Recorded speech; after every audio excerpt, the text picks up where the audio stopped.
Hello friends, कैसे हैं आप सभी। आई होप आप सभी अपने अपने घर पर होंगे और सेफ होंगे। तो कल हमने बात की थी vector calculus BSc second Sam chapter 3 gradient divergence and curl की एक्सरसाइज 3.2 के बारे में हमने डिस्कस किया था कल।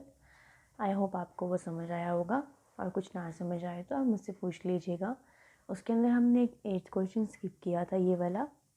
Show that divergence show that grade of fr cross r vector is equals to 0। आपको इसको 0 के इक्वल शो करना है, जहाँ पे आपका r वेक्टर किसके इक्वल है, एक्स आई प्लस वाई जे प्लस जेड के। तो देखिए इस क्वेश्चन को हम इस तरह से करेंगे। देखो हमारे पास r वेक्टर ये गिवन है, हमारे पास इसका फॉर्मूला क्या बनेगा, हमने इसकी डेल की वैल्यू को पुट कर दिया, आई करली पाई करली एक्स प्लस जे करली वाई प्लस के करली वाई करली जेड इंटू एफ आर। जब आप एफ ऑफ आर का डेरिवेटिव करेंगे विद रिस्पेक्ट टू एक्स तो वो क्या हो जाएगा, एफ डैश आर हो जाएगा, और आर का डेरिवेटिव क्या हो जाएगा, करली आर बाय करली एक्स। ऐसे ही एफ आर का डेरिवेटिव वाई के रिस्पेक्ट में क्या हो जाएगा, एफ डैश आर इंटू करली आर बाय करली वाई। ऐसे ही हो जाएगा।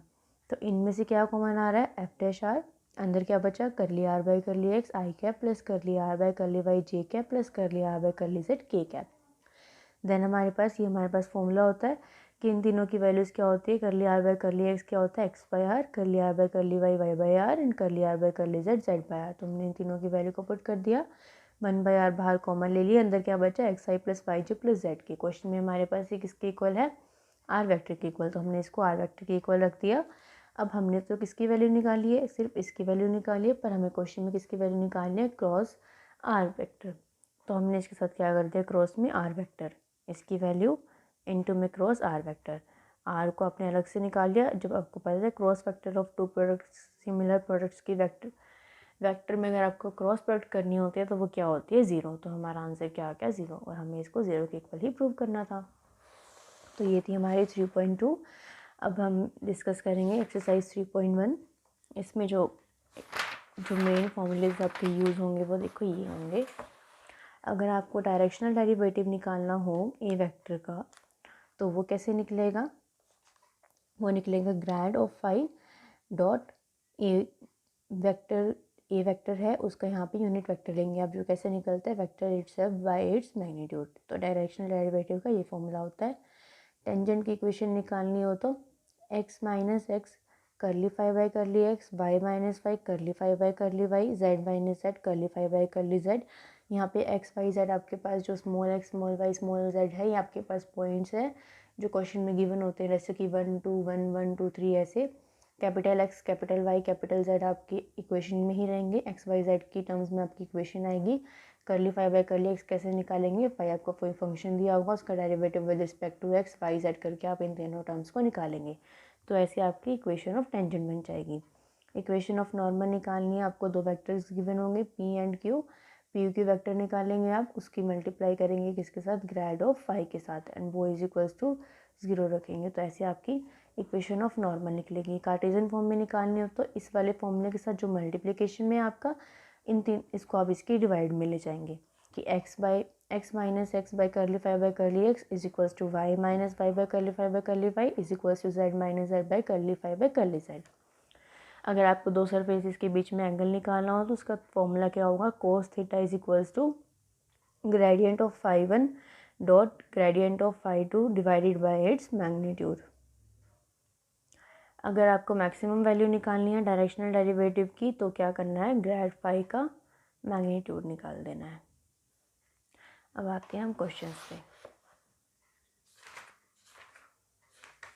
देखिए इसका फर्स्ट क्वेश्चन क्या है, find the equation of tangent plane and normal to the surface x by z is equals to 4 at the point 1 2 and 2।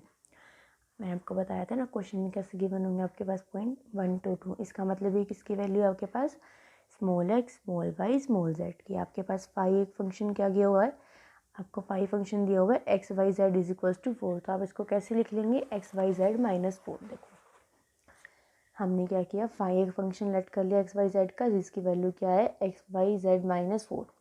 हमारे पता है इक्वेशन ऑफ टेंजेंट का फॉर्मूला ये होता है जिसके अंदर हमें small x small y Z की वैल्यू पता है क्या है कि 1 2 2।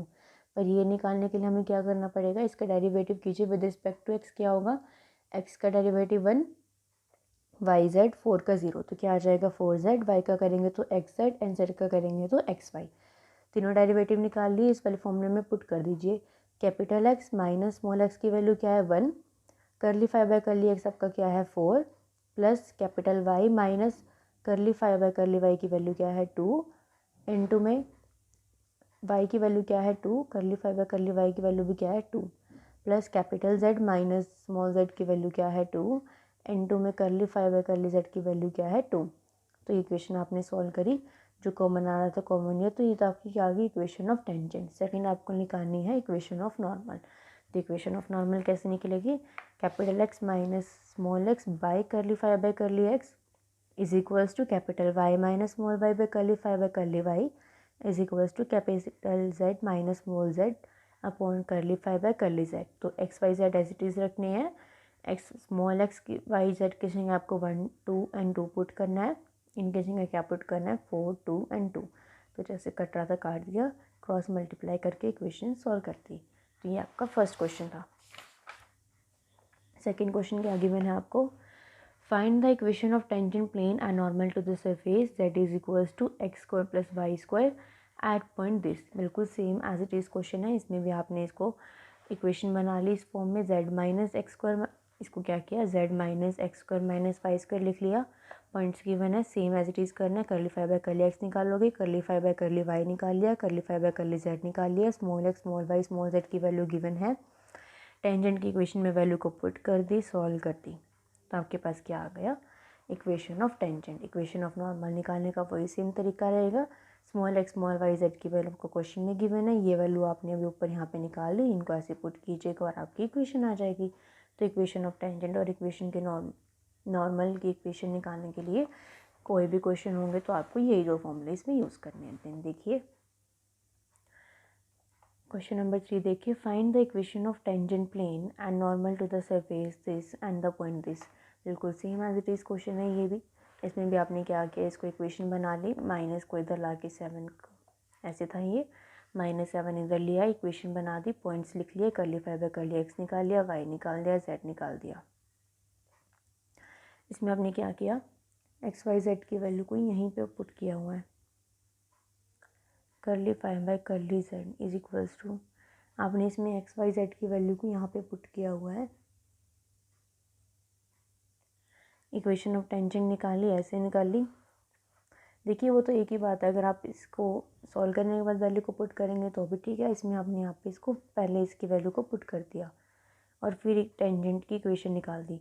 जैसे हमारे पास इस वाले क्वेश्चन में हमने क्या किया था, इन वाले क्वेश्चन में भी तो हमने ऐसे ही किया था कि इनकी वैल्यूज़ को पुट किया था, ठीक है। इस वाले क्वेश्चन में भी हमने इनकी वैल्यूज़ को एक्स वाई जेड की वैल्यू को पुट कर दिया, आपको पॉइंट्स दिए हुए थे, ठीक है, ऐसे ही पुट किया हुआ यहाँ पे सभी क्वेश्चंस में इसी तरह किया हुआ है।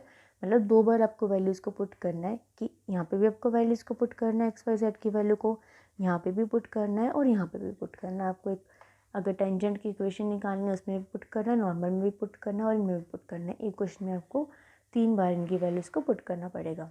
बिल्कुल same as it is question है ये, फर्स्ट सेकेंड एंड थर्ड हमने देखे बिल्कुल सेम है। क्वेश्चन 4 देखिए, find the unit vector normal to the surface this at the point this.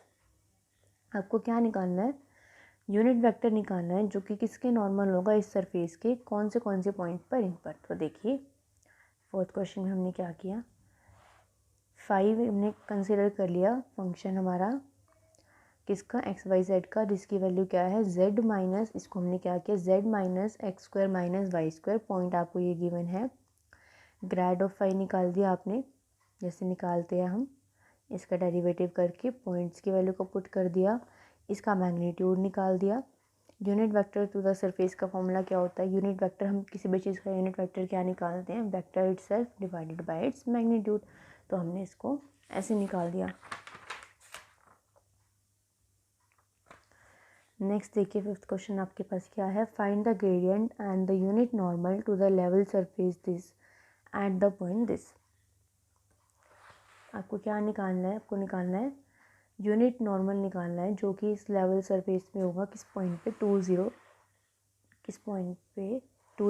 Point पे। तो देखो फाई आपने कंसिडर कर लिया एक्स वाई जेड का फंक्शन, आपने फंक्शन को इस फॉर्म में बना, फंक्शन दिया हुआ था उसको इक्वेशन की फॉर्म में बना लिया, ग्रेड फाई निकाल लिया, वैल्यू को पुट कर दी। यूनिट नॉर्मल क्या होता है, grad phi divided by its magnitude. First second third question are same, fourth and fifth question are same. Next देखिए सिक्स्थ क्वेश्चन क्या आपके पास, find the directional derivative of f of function this in the direction of vector this and the point this. ऐसे seventh question क्या है आपके पास, find the directional derivative of this in the direction of vector this at the point this. And eighth question क्या है आपको, direction derivative की greatest value निकालनी है, मतलब जो आएगा उसका मैग्नीट्यूड निकालना है of function this and the point this. तो ये तीनों ही क्वेश्चन आपके पास किस चीज़ के हैं, डायरेक्शनल डेरिवेटिव के। तो इन तीनों को हम एक साथ देखते हैं। देखो तीनों को करने का तरीका सेम रहेगा। सिक्स क्वेश्चन में आपके पास एफ फंक्शन है, इसका आपने क्या किया, इस ग्रेड ऑफ एफ निकाल लिया ऐसे। ए वेक्टर आपको ये गिवन है, आपने क्या किया, ए का क्या निकालना, यूनिट वेक्टर निकालना। डायरेक्शन डेरिवेटिव का क्या फॉर्मूला होता है कि जिस फंक्शन का डेरिवेटिव निकालना है वो उस फंक्शन का तो ग्रेड इनटू में जो दूसरा वेक्टर है इन द डायरेक्शन, जिस डायरेक्शन में है वो वेक्टर जिसकी डायरेक्शन में है उसका क्या निकालना होता है, यूनिट वेक्टर। तो हमने ग्रेड ऑफ एफ की जगह तो ये वाली वैल्यू का रख दिया, और ए वेक्टर का यूनिट वेक्टर क्या है हमारे पास ये, तो उसकी जगह हमने ये रख दिया। इन दोनों की मल्टीप्लाई करी, आई की आई के साथ, जे की जे के साथ, के की के के साथ, तो हमारे पास ऐड करके हमारे पास ये आंसर आ गया। सेवन्थ क्वेश्चन भी सेम डिट्टो ऐसे होगा आपके पास। आपने क्या किया, ये फाइव फंक्शन था, आपने ग्रेड फाइव निकाल दिया, पॉइंट्स में पुट कर दिया। ए वेक्टर आपके पास क्या गिवन था, ये गिवन था, तो इसका मैग्नीट्यूड निकाल दिया। अब क्या करोगे, दोनों की मल्टीप्लिकेशन कर दोगे, दोनों की मल्टीप्लिकेशन कर दी। ग्रेड डायरेक्शन डेरिवेटिव का फॉर्मूला क्या होता है कि जिसका निकालना है उसका ग्रेड डॉट जिसकी डायरेक्शन में है उसका यूनिट वेक्टर। तो ये आंसर आ गया। एट्थ क्वेश्चन में आपसे क्या पूछा, ग्रेटेस्ट वैल्यू पूछी है। ग्रेटेस्ट वैल्यू क्या होती है, ग्रेड फाइव का मैग्नीट्यूड। हमने यहाँ पे पढ़ा था ना कि अगर आपको मैक्सिमम या ग्रेटेस्ट वैल्यू निकालना हो तो क्या होगा, ग्रेड फाइव का मैग्नीट्यूड। आपके पास फाइव फंक्शन था, आपने क्या किया, ग्रेड फाइव निकाला, वही जैसे हम निकालते हैं करली बाय करली एक्स वाले तरीके से। पहले इसका डेरिवेटिव किया, एक्स के रिस्पेक्ट में किया तो क्या आया 2xyz, वाई के रिस्पेक्ट में किया एक्स स्क्वायर जेड, जेड के रिस्पेक्ट में किया एक्स स्क्वायर वाई, आई कैप जे कैप के कैप, पॉइंट्स को पुट कर दिया। ग्रेड फाइव की ये वैल्यू आ गई, ग्रेड फाइव की वैल्यू आपके पास ये आ गई, इसका मैग्नीट्यूड निकाल दिया। आई के कॉम्पोनेंट का स्क्वायर प्लस जे के कॉम्पोनेंट का स्क्वायर प्लस के कॉम्पोनेंट का स्क्वायर, सॉल्व किया, आपके पास ये आ गया। तो हमारे पास six seventh and eighth question क्या थे, बिल्कुल सेम थे। अब देखिए हम बात करते हैं नाइन्थ क्वेश्चन की। नाइन्थ क्वेश्चन में क्या है आपके पास, एंगल वाला क्वेश्चन है। अब नाइन्थ आपके पास, find the angle of intersection at this between the surfaces this and this at the point this. हमने पढ़ा था को अगर आपको एंगल निकालना हो तो कोस थीटा का क्या फॉर्मूला होता है, gradient of first vector into second vector divided by its magnitude. दोनों के मैग्नीट्यूड से हम इसको डिवाइड कर देते हैं। देखो फर्स्ट फंक्शन को 5 मान लिया, सेकंड को साइन मान लिया। फर्स्ट वाले का ग्रेड निकालना, 2x आई क्या प्लस 2y जे क्या प्लस 2z के क्या, ये बनेगा। पॉइंट्स को पुट कर दिया, 2 - 1 एंड 2 को पुट कर दिया एक्स वाई जेड की जगह। देन क्या निकाला आपने, ये निकाला आपने ग्रेड फाई। अब आप निकालोगे ग्रेड साई, इसका निकालेंगे तो क्या बनेगा, 2x आई कैप प्लस 2y जे कैप, और z का हो जाएगा 1 तो माइनस के कैप। निकाला आपने, इसकी वैल्यू को क्या कर दिया, इनमें एक्स वाई जेड की वैल्यू को पुट कर दिया। उसके बाद आपको पता है कि कोस थीटा का फॉर्मूला क्या होता है, n1 vector in dot n2 vector divided by its magnitude. तो वेक्टर तो हमारे पास क्या बने, जो हमारे पास तो सॉल्व करके आए। फर्स्ट वाले का वेक्टर का, फर्स्ट वाले का क्या बना, फर्स्ट वाले का बना ये वाला, सेकंड वाले का क्या बना ये वाला, डिवाइडेड बाय देयर मैग्नीट्यूड। इनका मैग्नीट्यूड कैसे निकलेगा, आई के कॉम्पोनेंट का स्क्वायर प्लस जे के कॉम्पोनेंट का स्क्वायर प्लस के कॉम्पोनेंट का स्क्वायर। तो ऐसे हमने इसको सोल्व किया और हमारे पास क्या आ गई, कोस थीटा की वैल्यू आ गई। हमसे एंगल पूछा है, मतलब कि थीटा पूछा है, तो थीटा यहाँ रह जाएगा, कोस यहाँ पे जाएगा, क्या बन जाएगा, इन्वर्स। तो ये क्या बन गया, कोस इन्वर्स 8/3√21। इस एक्सरसाइज में हमारे पास 16 क्वेश्चन है। हमने 9th क्वेश्चन तक कर लिए हैं, 10 से लेकर 16 तक क्वेश्चन। ये वाले इंपोर्शन ज़्यादातर लेंदी भी हैं थोड़े से और इम्पॉर्टेंट भी हैं इनमें से क्वेश्चंस, क्योंकि इनमें तो आपको सीधी वैल्यूज़ पुट करनी थी। तो इसके लिए इन क्वेश्चंस को हम डिस्कस करेंगे नेक्स्ट वीडियो में। आई होप आपको ये वीडियो समझ आया होगा, और समझ आए तो मुझे प्लीज़ कमेंट सेक्शन में बता दीजिएगा कि आपको समझ आ गया है। उससे मुझे पता चल जाता है कि मैं सही से समझा पा रही हूँ आपको। और कुछ ना समझ में आए तो वो ज़रूर पूछ लीजिएगा। मिलेंगे किसी नेक्स्ट वीडियो में। Till then bye bye.